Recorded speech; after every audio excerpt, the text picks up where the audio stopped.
করে। কেন করে? ওর দুনিয়ার ধন সম্পদ নাই, কিন্তু পুরাটাই দিয়ে ওই দরকে ভালোবেসেছে,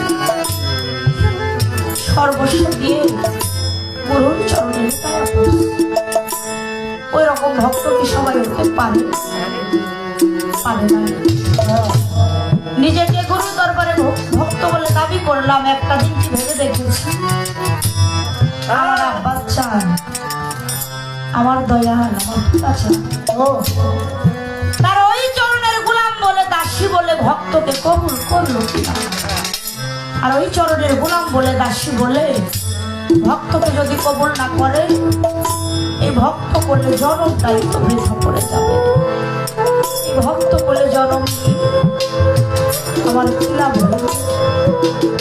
আমি ভক্ত হইতে পারি না, যিনি ভক্ত সে বলে দয়াল আমি কোনো কিছুই চাই না, বিনামূল্যে তোমার চরণের গোলাম হয়ে পড়ে আছে। তুমি যদি এই কাঙ্গালকে, এই দাসীকে ভক্ত করে একটা বার স্বীকার করে নাও, তবেই ভক্ত বলে জনমটা আমার সাথে। তাই যিনি ভক্ত সে বলছে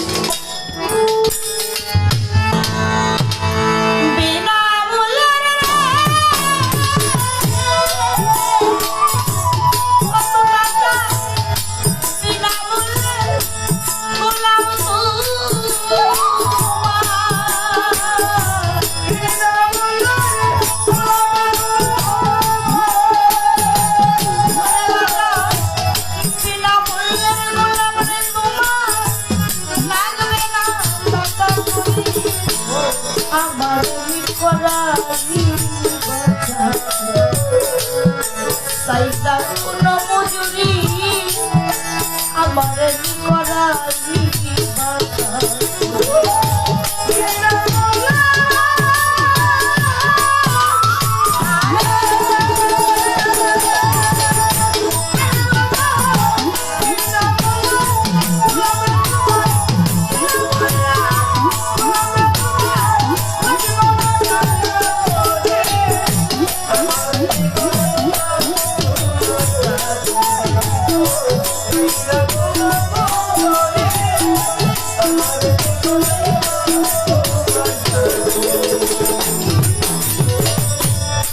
গিরান্তরা কখন বসে